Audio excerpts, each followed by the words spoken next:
All right, so the next one here, the U.S. told Iran that it had no involvement in bombing the consulate in Syria. And this is what, for some reason, I thought this was included in that other article. But anyway, so Axios reported on Monday that the U.S. told Iran it had no involvement or advanced knowledge of the Israeli airstrike that targeted a consulate building next to the Iranian embassy in Damascus, Syria.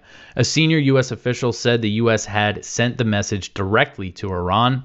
The U.S. has a history of approving Israeli airstrikes in Syria. I linked to a report from the Wall Street Journal from about 2 years ago that said the U.S. approves many of Israel's airstrikes in Syria.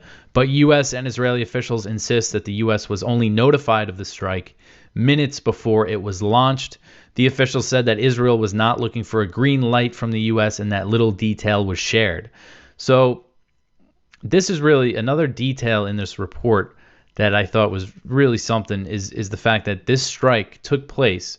They bombed this embassy, this consulate, right before Blinken and Jake Sullivan had this video conference with Israeli officials about Israel's plans to attack Rafah. And despite this strike being a huge escalation and a blatant violation of international law, Blinken and Sullivan apparently didn't bring it up in this 2.5-hour video conference, which is really incredible to me. And the message to Iran, it signals that the U.S. is worried that it's going to blow back on them.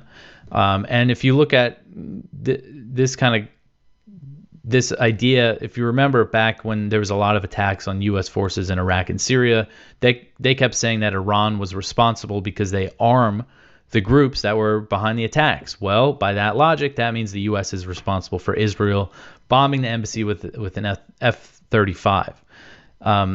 So, use that logic, it could come back to bite you.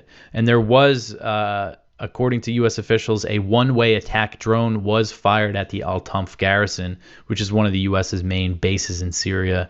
There was no report of damage or injuries or anything, but could be a sign of things to come.